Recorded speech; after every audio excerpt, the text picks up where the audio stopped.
साथियों, कैसे हैं आप सब। साथियों, मैं आज जिस टॉपिक पर वीडियो बनाने वाला हूं कि बहुत से स्टूडेंट का ये क्वेरीज है, बहुत से हमारे दोस्तों का, हमारे साथियों का ये क्वेरीज है कि मैथ को कैसे मजबूत करें। मैथ बहुत परेशान करता है। कोई भी कॉम्पिटिटिव एग्जाम की तैयारी करते हैं, उसमें मैथ से बहुत डर लग रहा है, मैथ नहीं बन रहा, कोई क्वेश्चन नहीं बन रहा है। तो देखिए दोस्त, ये जो है ये अक्सर मतलब 90% स्टूडेंट के साथ होता है, यानी जिसका बैकग्राउंड मैथ नहीं रहता, और जिसका रहता भी है तो मैथ वीक रहता है ऑलमोस्ट सभी स्टूडेंट का। शुरुआत में मतलब अगर जिसका सिलेबस कंप्लीट नहीं रहता उसका मैथ यानी कि जो है वीक रहता है, तो इसमें कोई घबराने की बात नहीं है। तो वैसे तो बोर्ड नहीं है कि मैं समझा दूंगा सही तरीके से, तो मैं मौखिक बता रहा हूँ आप लोगों को क्या करना है क्या नहीं। देखिए, अगर आप एक फ्रेशर स्टूडेंट है तो फ्रेशर के लिए मैं बता रहा हूँ, तो आप देखिए सबसे पहले शालीनता पूर्वक पैसेंस के साथ कोई भी एक कोर्स परचेज कीजिए, या तो कोई ऑफलाइन क्लास अगर आपके नियरेस्ट है तो आप नियरेस्ट ऑफलाइन क्लास ज्वाइन कर लीजिए, या तो किसी भी एप्लीकेशन पर अगर आप पढ़ना चाहते हैं तो मैं बता दूंगा। अगर आपको अगर क्वेरी है कौन सा एप्लीकेशन बढ़िया है, कौन सा प्लेटफॉर्म बेस्ट है, तो मैं उस बता सकता हूँ, बट आप लोग पूछने के बाद। तो किसी भी कोर्स को एक बार आप परचेज कर लीजिए।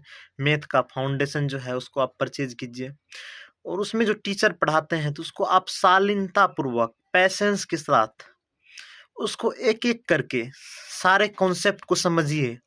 और जो कॉन्सेप्ट आपको लग रहा है इम्पोर्टेंट है, वैसे तो सभी आपको शुरुआत में सभी कॉन्सेप्ट इम्पोर्टेंट है, सभी का जो है नोट्स बनाइए, हैंड रिटन नोट्स आप बनाइए।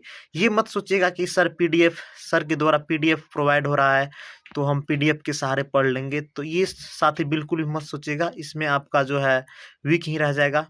तो आप लोग शालीनता पूर्वक नोट्स बनाइए, और उसको बार बार, जैसे मान लीजिए मैं 10 बजे सुबह में क्लास किया, 10 से 12 2 घंटे का क्लास किया, जैसे मान लीजिए रेशियो एंड प्रोपोर्शन का क्लास किया, तो 10 से 12 में क्लास किया, उसको जो समझ पाया ठीक है। फिर जो उसको शाम में मेरे को देखना है कि आखिर इसमें क्या बताया नहीं बताया, उसको अच्छी तरीके से देखना है, और उसको मतलब रिवीजन करना है कि सर ने क्या बताया, कौन सा कॉन्सेप्ट बताया है, मतलब ये कैसे होगा, मतलब उसको रिवीजन करना है। और अगर नहीं हुआ तो फिर दोबारा से उसी वीडियो को, या तो अगर आप ऑफलाइन क्लास ले रहे हैं कोचिंग सेंटर में, तो आप जा करके अपने टीचर से पूछिए, मतलब जो कैसा हुआ क्या हुआ, कोई क्वेश्चन मतलब पूछना है तो किस तरीके से हुआ, तो आप इसी तरीके से मतलब कीजिए। और अगर जैसे आपका कोई टॉपिक कंप्लीट हो गया तो उसके बेस्ट क्वेश्चन, मतलब जो है क्वेश्चन को रिवीजन कीजिए। जैसे रेशियो एंड प्रोपोर्शन में बताया, आपका रेशियो प्रोपोर्शन क्लास जो है 6 या 7 क्लास में कंप्लीट हो गया, तो आप यूट्यूब पर सर्च कीजिए। अगर आप ऑनलाइन पढ़ते हैं तो ratio and proportion all type question, तो आप यूट्यूब पर सर्च किए, सभी टाइप का क्वेश्चन आ गया, और आप उस क्वेश्चन को कीजिए। देखिए, पहले जैसे यूट्यूब पे आया क्वेश्चन, प्रैक्टिस के रूप में क्वेश्चन आया, तो सबसे पहले जो है आप उसको रोकिए, वीडियो को पॉज कीजिए। सबसे पहले तो वीडियो जो आप चलाइएगा 2x के स्पीड में चलाइए, और उसके बाद वीडियो को पॉज कीजिए।